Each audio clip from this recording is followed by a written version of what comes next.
नमस्कार, मनी गुरु की इस खास पेशकश में आप सभी का स्वागत है। मैं हूं स्वाति रायना। त्योहारी सीजन में आरबीआई ने दरों में कोई बदलाव नहीं किया है, साथ ही लोन पर फेस्टिव ऑफर्स की भी भरमार है। तो क्या ये सही मौका है अपने सपने का घर और गाड़ी लेने का? आज हम समझेंगे होम या फिर कार लोन लेने से पहले आपकी क्या रहे तैयारी। हमारे साथ खास चर्चा में शामिल हो चुके हैं Pankaj Mathpal, MD Optima money. Pankaj ji, बहुत स्वागत करते हैं आपका मनी गुरु के आज के इस खास कार्यक्रम में। तो उम्मीद के मुताबिक ही आरबीआई ने दरों में कोई भी बदलाव न करने का ऐलान किया है, और एक रिलीफ इसलिए भी क्योंकि फेस्टिव सीजन है। लोग नहीं चाहते वैसे भी कि कोई ज्यादा बोझ या बर्डन उन पर पड़े इस फेस्टिव सीजन में। इस पॉलिसी की खास बातें आपको क्या लगी पंकज जी, इस बात को ध्यान में रखते हुए कि लगातार एक बार फिर से ब्याज दरों को जस का तस रखा गया है। हालांकि कहा ही जा रहा था कि एक अदद बढ़ोतरी की गुंजाइश और है, और उसके बाद इवेंचुअली शायद ब्याज दरों में कटौती का दौर शुरू हो, लेकिन लग रहा है वो थोड़ा दूर है। लेकिन इस बार क्या खास रहा? स्वाति जी नमस्कार। देखिए, इन्फ्लेशन को ध्यान में रखते हुए ऐसा लग रहा था कि शायद एक हाइक और हो सकता है, लेकिन आरबीआई ने मेरे हिसाब से सही किया, क्योंकि ग्रोथ को ध्यान में रखते हुए, मतलब फोकस जो है आरबीआई का वो ग्रोथ पर है, और उस हिसाब से इंटरेस्ट रेट नहीं बढ़ाए गए। और इसका फायदा एक ये भी है जो आप बात कर रही थी कि ये फेस्टिवल सीजन है, और हर व्यक्ति चाहता है कि फेस्टिवल के टाइम पर एंजॉय किया जाए, ज्यादा खरीदी की जाए। और हमारे यहाँ पे ट्रेंड भी है कि स्पेशली दिवाली की बात करें, नवरात्रि की बात करें, तो नई चीजें, चाहे घर हो, कार हो या फिर ज्वेलरी हो, उसको बाय करने की एक परंपरा है। तो उसको ध्यान में रखते हुए शायद ये फायदेमंद होगा। लेकिन शायद आरबीआई का जो कदम है ये ग्रोथ पर फोकस रहते हुए किया गया है। शायद उसके वो एक मेन चीज है, लेकिन जो हम बात कर रहे हैं कि फेस्टिवल सीजन है, शायद उसको भी कंसिडर किया होगा। बिल्कुल, हमारे साथ सत्यम कुमार भी हैं, सीईओ लोन टैप। इनसे भी कुछ पहलुओं पर बात करते हैं कि आखिरकार हम त्योहारों के सीजन में देखते हैं कि अलग अलग लोन ऑफर्स भी आते हैं। सत्यम, एक तो ये साफ हो गया है कि इस बार भी जो बढ़ोतरी नहीं की गई है, 6.5% पर रेपो रेट बरकरार है, उससे कुछ खास बदलाव नहीं होगा ईएमआईज पर। वो अलग बात है कि अगर पुराने जो बढ़ोतरी है उसको अगर बैंक्स पास ऑन करना चाहें, लेकिन जितना करना था मोटा मोटी बैंक्स कर चुके हैं वो बढ़ोतरी ग्राहकों को पास ऑन। ये समझे कि कम से कम ये फेस्टिव सीजन तो लोगों का थोड़ा राहत में बीत जाएगा, और कोई भी एक पॉसिबल बढ़ोतरी ईएमआई में वो हम थोड़ा आने वाले टाइम में, अंटिल जब तक ये फेस्टिव सीजन नहीं जाता है towards the end of the year, वो एक्सपेक्ट नहीं करेंगे। नमस्कार स्वाति जी, एकदम आपने सही बताया है। और इसको एक टेम्पररी नहीं, इसको हम परमानेंट तरीके से ही मान सकते हैं, क्योंकि एमपीसी ने दोनों बातें, 5 मेंबर ने हैं, उन्होंने दोनों बातें बहुत ही सटीक तरीके से कही है। एक तो इन्फ्लेशन टारगेटिंग की बात की है उन्होंने कि इन्फ्लेशन को धीरे धीरे अलाइन करना है, और दूसरा उन्होंने बोला है कि ग्रोथ को कॉम्प्रोमाइज भी नहीं करना है। तो हालांकि अकोमोडेटिव स्टांस नहीं बोल सकते हैं, बट उन्होंने बोला है कि ग्रोथ को कॉम्प्रोमाइज नहीं करना है। और अगर हम देखें तो आरबीआई का दोनों ही मानना है। पहले भी उनको कहना था कि हमने जो पहले के जो इंटरेस्ट रेट इंक्रीज किए थे, उसको जो इकोनॉमी में जो ट्रांसमिशन होती है वो स्लो हुई, और वो स्लो ट्रांसमिशन फाइनली जब हुई तो हम ये देख रहे हैं कि growth rate Q1, Q2, Q3, Q4 सारे ग्रोथ रेट जो जीडीपी की जो है वो और डाउनवर्ड टेपरिंग ट्रेंड में है। जो अभी हम सेकेंड क्वार्टर की बात कर रहे हैं 6.5 पे, उसके बाद के क्वार्टर की हम 6 पे बात कर रहे हैं, और उसके बाद के क्वार्टर की 5.7% पे बात कर रहे हैं। तो ये जो कंजम्पशन, ये जो मार जो पड़ चुकी है जो कंज्यूमर पे हायर ईएमआई की, वो एक पीक साइकिल में है। सो हमने जो इन्फ्लेशन देखा है वो भी हमने पीक देखा है, ऐसा मानना है, जो कि सारे डॉक्यूमेंट से निकल करके आता है, कमिटी डिस्कशन से। और इंटरेस्ट रेट के भी हमने एक तरह से पीक साइकिल देख ली है, जिसमें कि अब हम ये बोल सकते हैं कि ईएमआई की वजह से आपको नेगेटिव सरप्राइजेस नहीं मिलेंगे, जितने ही नेगेटिव सरप्राइजेस मिलने थे मिल चुके हैं। इसके साथ साथ इसमें एक या दो सिल्वर लाइनिंग है जो कि हम लोगों ने मिस किया है। वो दो डेटा को अगर हम रिलेट करके देखेंगे तो ये जो 2000 रुपीज की नोट की वजह से जो एक्सेस लिक्विडिटी जो बैंकिंग सिस्टम में हुई है, सारी बैंक्स की रिजल्ट देखेंगे तो ऑलमोस्ट 30% इंक्रीज है कासा बैलेंस में, ईयर ऑन ईयर के क्वार्टर ऑन क्वार्टर के बेसिस पे देखेंगे तो 30% इंक्रीज सिग्निफिकेंट इंक्रीज होती है, जो कि काफी लिक्विडिटी बैंकिंग सिस्टम में पड़ी हुई है। और आरबीआई नहीं चाहती है कि ये जो है ये आरबीआई के विंडोज में डिपॉजिट हो, और वो चाहती है कि ये या तो इंटर बैंक में यूज हो या कंजम्पशन में, मतलब मार्केट में प्रोवाइड करने में यूज हो। तो इसके लिए क्या होगा कि होम लोन देने के लिए वापस बैंकों में मारामारी हो जाएगी। ठीक है, तो अगर आप होम लोन कस्टमर हैं तो आपको स्विच करने के लिए प्रिपेयर्ड होना चाहिए, आपको एक नई मतलब नए रिश्ते बनाने के लिए तैयार होना चाहिए कि आप जो बैंकिंग इंस्टीट्यूशन है वो नए कस्टमर को लो इंटरेस्ट रेट नहीं देगी, नए कस्टमर को लो इंटरेस्ट रेट देकर के वो करेगी, बट पुराने कस्टमर को शायद वो पास ऑन नहीं करेंगे क्योंकि वो बेंचमार्क रेट चेंज नहीं करेंगे। तो जहां तक बेंचमार्क रेट चेंज नहीं होगा, at the same time new customers को वो करने के लिए, क्योंकि बैंकिंग सिस्टम में उनको 6.25% मिलेगा, 6.5% मिलेगा, और यहाँ पे होम लोन वो फिर भी वो 8%, 7.5%, 8.25%, डिपेंडिंग अपॉन उनकी अपनी स्ट्रेटजी पे वो दे सकते हैं, जो कि पुराने अभी जो तक जो होम लोन चल रहा है उस रेट से तकरीबन 100 से 150 बिप्स का गैप हो सकता है। तो जैसे जैसे फेस्टिवल सीजन देख रहे हैं, स्लोइंग कंजम्पशन, स्लोइंग डिमांड देख रहे हैं, हाउसिंग लोन में भी हमने स्लोनेस देखी है नए डिमांड में, तो हर एक बैंक जो है अपनी बैलेंस शीट एक्सपैंड करने के लिए वापस से कस्टमर्स को वो करेगी, और वो एक मौका होगा जबकि आप इंस्टीट्यूशन से शिफ्ट कर सकते हैं और आप अपनी लोन की ईएमआई या लोन की टेन्योर कम कर सकते हैं। तो ये एक सिल्वर लाइनिंग है, इसके अलावा बहुत कुछ ऑफर में नहीं है। ओके। और जैसा आपने क्योंकि ऑफर्स की बात की कि नए कस्टमर्स के लिए तो काफ़ी आकर्षक लुभावने ऑफर की शुरुआत हो ही चुकी है। एसबीआई क्योंकि एक लीडिंग राह दिखाता है तमाम बैंक्स को किसी भी मामले में, और ऑफर के मामले में भी उसने शुरुआत की। होम लोन पर ऑफर है, गाड़ी के लोन पर ऑफर है कि आप हम 0% प्रोसेसिंग फीस का ऑफर दे रहे हैं। बैंक ऑफ बड़ौदा का भी फेस्टिव ऑफर है towards the end of the year तक। बजाज हाउसिंग फाइनेंस भी आकर्षक लोन ऑफर दे रहे हैं, तो चाहे बैंक है, एनबीएफसी है। तो पंकज जी, तो जैसा कि सत्यम बता रहे हैं कि जो लोग अब लेना चाहते हैं होम या कार लोन, उनके लिए ये समय फायदा उठाने का सबसे ज्यादा मुफीद समय है। स्वाति, मैं एक बात कहूंगा कि जब आप लोन लेते हैं, स्पेशली अगर आप बात कर रहे हैं होम लोन की, तो ये लॉन्ग टर्म लोन होता है। तो क्योंकि आप अगर फ्लोटिंग रेट लोन ले रहे हैं तो बेशक अगर आप 15 साल 20 साल की बात करेंगे तो कई बार ऐसे मौके आएंगे जब रेट चेंज होंगे। तो ये सोचकर कि इस वक्त रेट कम है या जो भी आप इस रेट से सेटिस्फाइड हैं, जो ऑफर है उसकी वजह से आप लेना चाहते हैं, तो आपको ये भी देखना चाहिए कि इस वक्त पर तो आप लेंगे लेकिन आने वाले टाइम पर वो रेट आपके चेंज जरूर हो सकते हैं। लेकिन फिर भी अगर आप मन बना चुके थे और आप वेट कर रहे थे सही समय का, और अब आपको लग रहा है कि बिकॉज ऑफ फेस्टिवल सीजन या फिर रेट नहीं बढ़े जिसका आपको फायदा लेना चाहिए, तो बिल्कुल आप कीजिए। लेकिन सिर्फ इस वजह से कि आपको वो चीज सस्ती मिल रही है या आपको जो ऑफर मिल रहे हैं उसकी वजह से आप वो चीज भी ले लें, यानी कि कार आपको बदलनी नहीं थी या लेनी नहीं थी, लेकिन आप सिर्फ ये सोचकर कि अभी इंटरेस्ट रेट ठीक है ले लेते हैं, पर आपको ध्यान देना चाहिए आप 5 साल का या 4 साल का लोन लेंगे और उस बीच में भी रेट चेंज हो सकते हैं। तो ये भी आप मन में जरूर इस बात को ध्यान में रखें। बिल्कुल। अब एक सवाल, क्योंकि एक बहुत ज़रूरी बात कही पंकज जी ने, क्योंकि जब आप एक होम लोन लेते हैं, गाड़ी का लोन लेते हैं, लेकिन होम लोन की चलिए बात करते हैं क्योंकि लॉन्ग टेन्योर का लोन होता है, 20 साल 15 साल डिपेंडिंग अपॉन आपने कितना बड़ा लोन ले रखा है।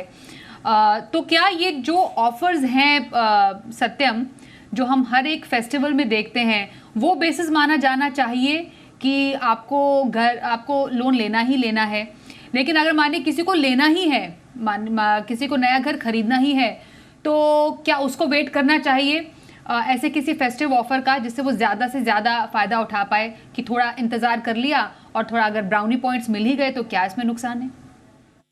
जनरली मैं थोड़ा सा अमूमन कस्टमर्स को कंजर्वेटिव रहने के लिए ही बोलता हूं, बट अभी मैं थोड़ा सा पंकज जी से डिफर करूंगा। जैसा मैंने पहले भी बोला, जो सारे जो साइकिल्स और जो ट्रेंड्स हैं वो इंटरेस्ट रेट के पीक पर हैं। तो इंटरेस्ट रेट के पीक से यहाँ से आगे जो है लॉन्ग टर्म में भी जो है लोन्स जो है इतने पीक, आप पीक प्लानिंग पे देख रहे हैं, इसके नीचे ही जाएगी। बिकॉज इन्फ्लेशन का जनरल टारगेटिंग जो है 4% का है, और पिछला 2-3 साल बहुत ही तरह के मल्टीपल क्राइसिस में रहा है ग्लोब, और उसके इम्पैक्ट्स रहे हैं। तो इसलिए आप लॉन्ग ड्यूरेशन में, हालांकि पंकज जी ने भी बोला कि आपको चिंता नहीं करनी चाहिए, अगर आपको जरूरत है तो आपको लेनी चाहिए। और दूसरा सवाल, दूसरी चीज जो स्वाति जी ने ऐड की कि आपको क्या फेस्टिवल का वेट करना चाहिए इस तरह के इम्पैक्ट के लिए या इस तरह के लिए, तो कई सारी परचेजेज होती है जो कि कंपलसरी परचेज नहीं होती है, जो कि आपको मतलब अर्जेंट नहीं होती है। और होम, कार, ये दोनों उस तरह के परचेजेज हैं जो कि आपको पसंद आए, आपने उसको सेलेक्ट करके रखा है, और उस डिजाइन में आप एक वेट कर रहे हैं कि फेस्टिवल में मैं एक नए ऑफर में इसको यूज करूंगा। दोनों ऑस्पिशियस टाइम भी होता है, और इसमें तो जरूर वेट करना चाहिए और फेस्टिवल में इसका इस्तेमाल करना चाहिए, क्योंकि ऑफर्स हर एक इंस्टीट्यूशन, अगर कार में भी देखें तो अब ऑलरेडी हम देख रहे हैं कि 40,000 रुपए से लेकर के 1 लाख रुपए तक की डिस्काउंट आ रही है, और अच्छी अच्छी गाड़ियों में आ रही है। तो वो लेना चाहिए, इसमें कोई गलत बात नहीं है। तो घर की बात हुई, गाड़ी की बात हुई पंकज जी, क्योंकि जैसा हम देख रहे हैं, एक एनारॉक की रिपोर्ट भी कह रही है कि इस साल Q3 में हमने देखा कि लगभग 36% ईयर ऑन ईयर जो घरों की बिक्री हुई है, और वो एक्सपेक्ट भी कर रहे हैं कि इस बार का जो त्योहारी सीजन है वो घरों की बिक्री के लिहाज से अच्छा होने वाला है। तो चाहे घर हो या गाड़ी हो, क्योंकि हमने एक कोविड का टाइम, एक लल पीरियड देखा था, और उसके बाद एकदम रिवेंज के साथ लोग चाह रहे हैं कि जो उन्होंने सपने देखे थे शायद 2 साल पहले या 3 साल पहले घर गाड़ी खरीदने के, उसको क्यों ना पूरा कर लिया जाए। तो ये जो सीज़न है स्पेशली, जब लग रहा है कि हर कोई चीज़ ठीक ठीक है, अभी लोन दरें बढ़ी भी नहीं है, और मुफीद समय भी लग रहा है, तो एक हो सकता है इसका ऐसे फेस्टिव ऑफर का फायदा उठाया जा सके।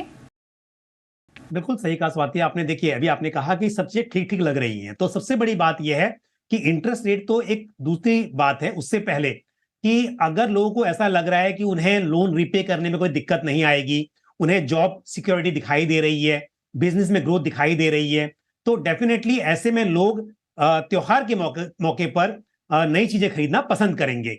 और ऐसे में यदि आपको ये ऑफर मिल रहा है कि कोई चीज सस्ती मिल रही है, तो उसका फायदा उठाना चाहिए।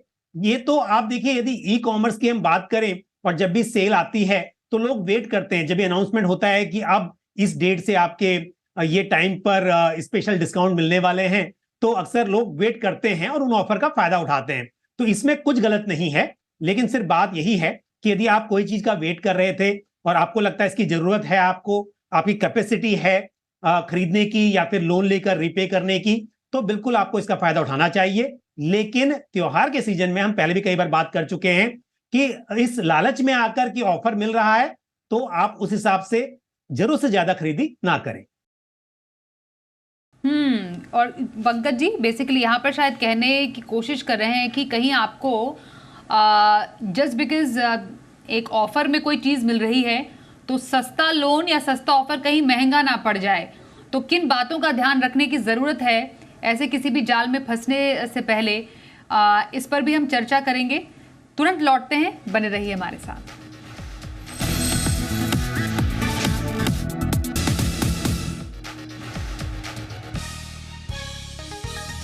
तो मौके बेशुमार हैं, तो क्या ये सही समय है घर और कार खरीदने का? ब्याज दरें भी स्थिर है, कई जगह कई जो बैंक है, NBFCs है, सस्ते लोन के ऑफर भी दे रहे हैं। तो आपको क्या इन ऑफर्स को ले लेना चाहिए और नई गाड़ी और नया घर खरीदना चाहिए, जिसका आप इंतजार कर रहे थे, उस पर कर रहे हैं खास चर्चा। कई बार ये जो समय है सत्यम, वो ऐसा भी रहता है क्योंकि अराउंड दिस टाइम दिवाली के आसपास भी जब हम देखेंगे बोनस लोगों को मिलता है, कहीं से एक मुश्त पैसा आया, लोगों को लगता है क्यों ना जो पुराना चल रहा था हमारा EMI या लोन, उसको क्यों ना थोड़ा सा निपटा दिया जाए, जिससे कि थोड़ा बहुत कर्ज का बोझ कम हो जाए। तो आप क्या प्रेफर करेंगे ऐसे किसी भी एक मुश्त पैसे से लोन प्रीपेमेंट करना, और सही तरीका क्या हो सकता है लोन प्रीपेमेंट करने का? यूजुअली किस टेन्योर में सबसे ज्यादा फायदेमंद रहता है? तो स्वदेश जी, हमने most of the customer profiles में देखा है कि they are running different different design of loan. मतलब कुछ हाउसिंग लोन होता है, कुछ पर्सनल लोन होता है, कई बार क्रेडिट कार्ड पे आउटस्टैंडिंग रहती है। तो हमेशा से प्रीपेमेंट करना, अगर हमारे पास एक्सेस कैश है तो वो बेस्ट ऑप्शन है। इसमें कोई दो मत नहीं है। लोन का बोझ जरूर कम करना चाहिए, हालांकि उसमें चूज हमको हमेशा से उस तरह से करना चाहिए, इंटरेस्ट रेट जिसकी हायर है उसको हमको पहले क्लोज करना चाहिए। जिसकी ड्यूरेशन शॉर्टर बची हुई है उसके लिए हमको उतना परेशान नहीं होना चाहिए, क्योंकि लास्ट की जो ड्यूरेशन होती है उसमें इंटरेस्ट कंपोनेंट बहुत ही मिनिमल हो जाता है, और वो आपको उतना हर्ट, इंटरेस्ट क्वांटम के हिसाब से हर्ट नहीं करता है। इंटरेस्ट रेट तो जरूर उतना ही है, बट क्वांटम के हिसाब से आपको हर्ट नहीं करता है। सो आप सबसे पहले तो अनसिक्योर्ड लोन्स जो आपके पास चल रहे हैं उनको रिपे कीजिए। उसके बाद आप सिक्योर्ड में एक एक करके नीचे की कैटेगरी में जाइए, जिसमें कि कार्ड लोन पे करना, अगर सिक्योर्ड में है तो कार्ड लोन पे करना पहला ऑप्शन होना चाहिए, और दूसरा ऑप्शन होना चाहिए होम लोन को प्रीपे करना। याद रखें कि होम लोन में आप जिस भी इंटरेस्ट रेट पे आप उसको प्रीपे कर रहे हैं, या जो भी इंटरेस्ट रेट पे आपको उस अमाउंट को पे कर रहे हैं, उसका सिर्फ 2/3, अमूमन तौर पे 2/3 भाग ही का वजन आपके ऊपर आ रहा है। 1/3 भाग का वजन जो है इनकम टैक्स के माध्यम से आपको रिवर्स बेनिफिट मिल रहा है। तो अगर हेडलाइन नंबर आपको वो 8.5% दिख रहा है या 9% दिख रहा है, तो उसका रियल इम्पैक्ट जो एक्चुअली जो है वो आपका 6-6.5% है। तो एक 6-6.5% के लोन को पे करने से अच्छा है कि हम 10%, 8.5% या 9% के कार लोन को पे करें, और उससे अच्छा है कि हम 14% के पर्सनल लोन को पे करें, और उससे अच्छा है हम 36% के क्रेडिट कार्ड को पे करें। तो इस तरह से एक ग्रेडेड अप्रोच है। यू हैव टू पिक जो हाईएस्ट, जो सबसे ज्यादा आपको हर्ट करती है, वो लोन को रिपे करना आपके लिए सबसे इंपॉर्टेंट है। और लोन्स जो कि अर्ली स्टेज में है उसमें जितना प्रीपेमेंट कर सकते हैं उतना बेहतर है, क्योंकि उसमें इंटरेस्ट का दबाव ज्यादा होता है। ये आपने काफी इंपॉर्टेंट टिप्स दिए कि टेन्योर के शुरुआत में प्रीपेमेंट बेटर रहता है, और जो हाई इंटरेस्ट वाले जो लोन होते हैं, इन अनसिक्योर्ड हो गए, पर्सनल लोन जैसे क्रेडिट कार्ड के बिल, उसको पहले आप पे कीजिए। कोई भी एक मुश्त पैसा आता है, वो ज़्यादा एक शायद इंटेलिजेंट स्टेप रहेगा। पंकज जी, इन्वेस्टमेंट के रूप में अगर देखें, ब्याज दरें तो अभी स्थिर हैं, तो अभी फिक्स इनकम में सही तरीका क्या हो सकता है? क्योंकि अभी हम एफडी पर भी बहुत अट्रैक्टिव रेट्स देख रहे हैं। कई बैंकों ने तो अपनी एफडी के रेट्स बढ़ा भी दिए, और उसमें भी जो सीनियर सिटीजन्स हैं उनको तो एडिशनल बेनिफिट मिलता है। तो अभी सही समय है इस रेट्स पर अपने निवेश को लॉक इन करने का? बिल्कुल, यदि हम उम्मीद कर रहे हैं कि अब ये रेट पीक हो चुके हैं और यहां से रेट नहीं बढ़ेंगे, तो लॉक करना बिल्कुल ये फायदेमंद साबित होगा। यदि आप फिक्स डिपॉजिट की बात करें या स्मॉल सेविंग्स की बात करें, जहां पर रेट लॉक हो जाते हैं, तो वहां पर अगर आप इन हायर रेट पर डिपॉजिट कर देंगे, तो फिर उस पूरे टेन्योर पर आपको इंटरेस्ट मिलता रहेगा। आपने भी बात की सीनियर सिटीजन्स की, तो जैसे हम जानते हैं सीनियर सिटीजन्स सेविंग्स स्कीम जो है, उस पर 8.20% का इंटरेस्ट चल रहा है फिलहाल। तो यदि आपने 5 साल के लिए इन्वेस्ट कर दिया तो वो रेट मिलता रहेगा। लेकिन कल को यदि रेट कम हो जाता है, तो ऑब्वियसली अगर आरबीआई रेट कम करेगी, तो चाहे फिक्स डिपॉजिट हो या स्मॉल सेविंग्स स्कीम्स हो, वहां पर भी रेट कम होंगे। तो रेट को लॉक करना ऐसे में मेरे हिसाब से ये अच्छा रहेगा। लेकिन अपने अगेन हम बात करते हैं एसेट एलोकेशन की, जहां पर आपको एफडी इस तरह के प्रोडक्ट्स की जरूरत है, उसमें आप बिल्कुल इस सुविधा को जरूर मतलब एक्सेप्ट करना चाहिए आपको, वो फायदेमंद हो सकता है। अब इस पूरे लोन के लुभावने ऑफर में सत्यम, कई बार हम काफ़ी लालच में आ जाते हैं और लगता है कि चलो अब ऑफर मिल रहा है, और घर भी लेना था या गाड़ी भी लेनी थी, या फिर कुछ फर्निशिंग में भी बदलाव या रेनोवेशन कुछ करना था। तो अभी तो ना सिर्फ बड़े लोन, जबकि छोटे लोन में भी काफ़ी आकर्षक ऑफर मिल रहे हैं। लोगों को लगता है यही मौका है, इसको ले ही लें। लेकिन कई बार सस्ता लोन भी महंगा पड़ जाता है। तो क्या टिप्स आप देंगे जिससे कि आप लोन लें, लेकिन समझदारी से? जी स्वाति जी, तो दो चीजें। महंगा एक तो रिलेशनशिप की वजह से पड़ता है। सो इंस्टीट्यूशन जिससे कि आप बोरो कर रहे हैं वो इंस्टीट्यूशन अवेलेबल होनी चाहिए, फिजिकली अवेलेबल होनी चाहिए। आपको कांटेक्ट करना है या किसी प्रॉब्लम में फंसे हैं तो उसके लिए अवेलेबल होना चाहिए। आपको अगर उसमें कुछ रिशेड्यूल करानी है या उस तरह की फ्लेक्सिबिलिटी होनी चाहिए लोन में, तो इंस्टीट्यूशन की क्वालिटी का जरूर ध्यान रखें। इसमें कोई दो राय नहीं है, एक लंबा रिश्ता है और रिश्ते में हमें हमेशा से जांच परख थोड़ी दोनों तरह से करनी चाहिए। अक्सर हम जहां से पैसा लेते हैं वहां से भूल जाते हैं और जिनको पैसा देते हैं वहां पे ज्यादा ध्यान देते हैं, लेकिन ये मान करके चलिए कि ये पैसा वापस आपको लौटाना है और ये लंबा रिश्ता है। और तो इसको थोड़ा सा एक इंस्टीट्यूशन की रेपुटेशन, इंस्टीट्यूशन की रैंकिंग या प्रीवियस जो कस्टमर फीडबैक है, अवेलेबिलिटी जो है, वो सब चीजों का जरूर ध्यान रखिए। और जो यूजुअल और जो या फंडामेंटल लेवल पे जो है वो है कि इसके जो हिडन चार्जेस होते हैं हमेशा से, जो लोन लेते वक्त या लोन क्लोज करते वक्त या लोन सर्विस करते वक्त जो आते हैं, वो हिडन चार्जेस जहां तक हो रही है कोशिश कर रही है, आरबीआई भी कोशिश कर रही है कि धीरे धीरे उनको खत्म किया जाए या उसको रैशनलाइज किया जाए। बट उसके बाद भी कहीं ना कहीं से ये नए तरीके से वो निकल करके आ जाता है। तो उन हिडन चार्जेस, हर एक तरह की जो चार्ज जो होती है उसकी एक की फैक्ट स्टेटमेंट बनाती है इंस्टीट्यूशन, उसको जरूर देखें कि की फैक्ट स्टेटमेंट में क्या एडेड है क्या नहीं एडेड है, उसको जरूर पढ़ें। वो एक शीट काफी होती है आपके पढ़ने के लिए। और तीसरा और जो इंपॉर्टेंट चीज है उसमें फ्लेक्सिबिलिटी देखिए कि ये रिलेशनशिप मेरे लिए कितना फ्लेक्सिबल है, क्या मैं इसको प्रीपे कर सकता हूं बिना कोई एडिशनल चार्जेस के, क्या मैं इसको अर्ली क्लोज कर सकता हूं, फोक्लोज इंडिया में पॉपुलरली बोलते हैं उसको, मैं अर्ली क्लोज कर सकता हूं या नहीं कर सकता हूं। आगे मुझे और अगर फैसिलिटी चाहिए तो क्या मैं इसको एनहांस कर सकता हूं, इसको मैं रिड्यूस कर सकता हूं, क्योंकि जरूरतें कई बार फ्लेक्सिबल होती हैं। आज की तारीख में आपको समझिए 50 रुपए की जरूरत है, कल वो 75 रुपए हो सकती है, तो उस तरह की भी देखनी चाहिए।